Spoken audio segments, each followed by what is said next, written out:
Please video full watch करें, subscribe करें, like करें। नेक्स्ट इंशाल्लाह अच्छी मिलेगी। बीफ बड़े गोश्त की बदबू दूर करने का तरीका। अस्सलाम वालेकुम रहमतुल्लाहि व बरकातुहू। ज़्यादातर गोश्त खाने से पेट ख़राब होता है। क्यों होता है? इसलिए कि हम गोश्त को अच्छी तरह धोते नहीं हैं।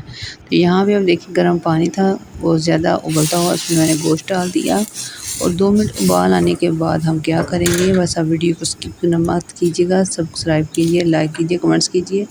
उबलते हुए पानी में एक मोटी इलायची डाल दें, अगर वो नहीं तो एक लहसुन का पीस डाल दें, जोई डाल के 2 उबाल डाल लें।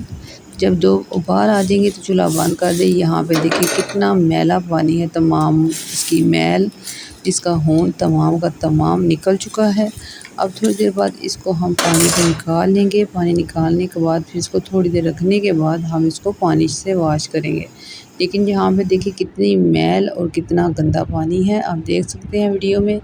प्लीज़ जब भी गोश्त पकाएं अच्छी तरह साफ़ किया करें, धोने इस तरह धोया करें। धोने की बनाने के बाद गोश्त खाने के बाद आपका पेट कभी भी ख़राब नहीं होगा, आपका मैदा इंशाल्लाह डिस्टर्ब नहीं होगा। तो यहाँ पे देखिए कितना फ्रेश गोश्त हो चुका है। मैं इसको एक छलनी में डाल रही हूँ और साथ ही मैं इसको पानी से धो रही हूँ, क्योंकि पानी टूटी का गर्म था इसलिए। तो गोश्त माशाल्लाह साफ़ हो चुका है। मेरे यहाँ टूटी पे पानी गर्म आ रहा है, इसलिए मैंने इसको साथ ही धो लिया। गर्म पानी था और आप इसके बाद थोड़ा, आप चाहें थोड़ा ठंडा करके सादे पानी से धो सकते हैं। गोश्त बहुत मज़े का पकेगा इंशाल्लाह ताला और बहुत ज़ायकेदार, हांडी का कलर बहुत अच्छेगा। प्लीज़ चैनल को सब्सक्राइब कीजिए, लाइक कीजिए, कमेंट्स की बताइएगा वीडियो कैसी लगी।